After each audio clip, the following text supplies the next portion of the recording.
जून 1987 लाहौर की वो सुबह कुछ अलग थी।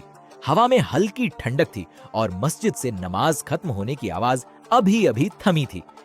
एक आदमी नमाज पढ़कर बाहर निकला।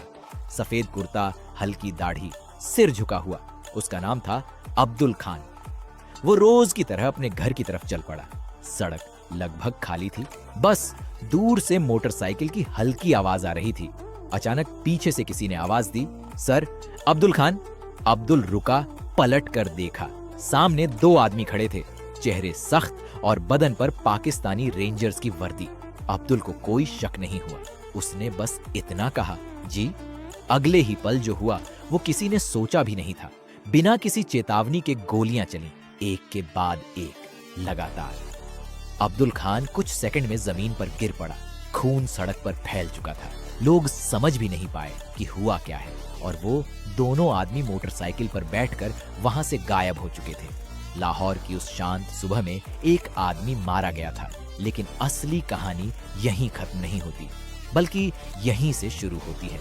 ऑफिशियल रिपोर्ट में कहा गया कि ये बिजनेस राइवलरी का मामला है। लाहौर पुलिस ने केस बंद कर दिया। मीडिया ने भी 2 दिन बाद बात करना छोड़ दिया।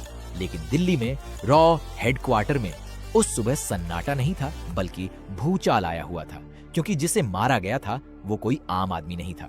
अब्दुल खान आईएसआई का सबसे खतरनाक ऑपरेटिव था। वही आदमी जिसने भारत में कई बड़े आतंकी हमलों की प्लानिंग की थी।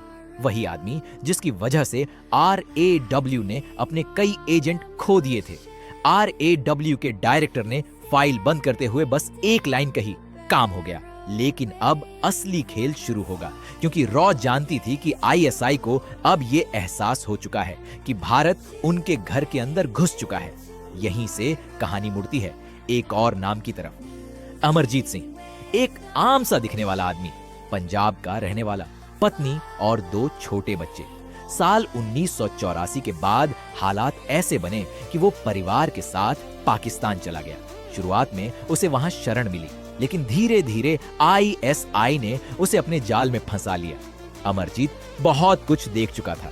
ट्रेनिंग कैंप, हथियारों की सप्लाई, भारत में भेजे जाने वाले लोग, सब कुछ। रॉ को खबर मिली कि अमरजीत के पास आईएसआई और उनके सबसे खतरनाक आदमी हरबख्श सिंह से जुड़ी बेहद अहम जानकारी है।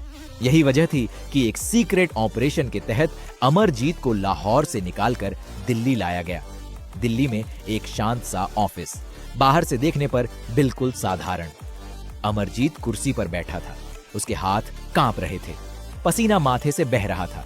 सामने रॉ का सीनियर अफसर क्लार्क बैठा था। क्लार्क की आवाज बहुत शांत थी। उसने कहा, देखो अमरजीत, इंडियंस बहुत गुस्से में हैं। अगर चाहें तो तुम्हें अभी यहीं मार सकते हैं। ये सुनते ही अमरजीत की सांसें तेज हो गईं।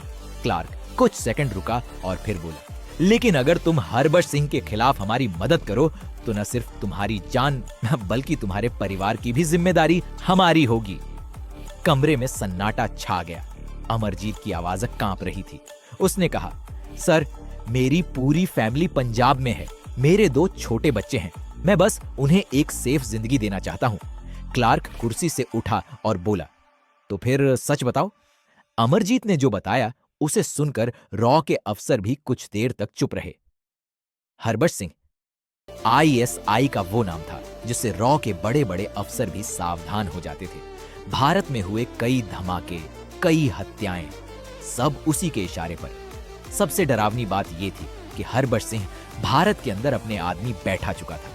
रॉ समझ चुकी थी कि अगर अब कदम नहीं उठाया गया तो नुकसान और बड़ा होगा।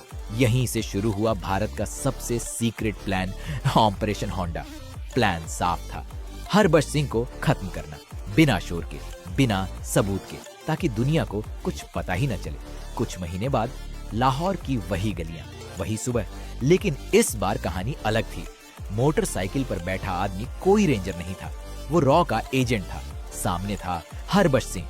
कुछ सेकंड की नजरें मिली, कोई शब्द नहीं बोले गए, एक हल्का सा इशारा और काम खत्म। अगली सुबह खबर आई कि हरबख्श सिंह पाकिस्तान में मारा गया। वजह बताई गई, इंटरनल राइवलरी। दुनिया ने इसे भी एक आम खबर समझकर भुला दिया। रॉ हेडक्वार्टर में कोई जश्न नहीं था, बस एक फाइल बंद की गई और उस पर लिखा गया, भारत ने अपने दुश्मन को उसके घर में हराया। ये था आतंक के खिलाफ भारत का जवाब। दोस्तों, ये कहानी सिर्फ एक कहानी नहीं है, ये उस सच्चाई की झलक है जो कभी न्यूज में नहीं आती। अगर आपको ऐसी सच्ची घटनाओं से प्रेरित सस्पेंस स्टोरीज पसंद हैं, तो वीडियो को लाइक जरूर करें और चैनल को सब्सक्राइब करें, क्योंकि अगली कहानी इससे भी ज्यादा खतरनाक होगी।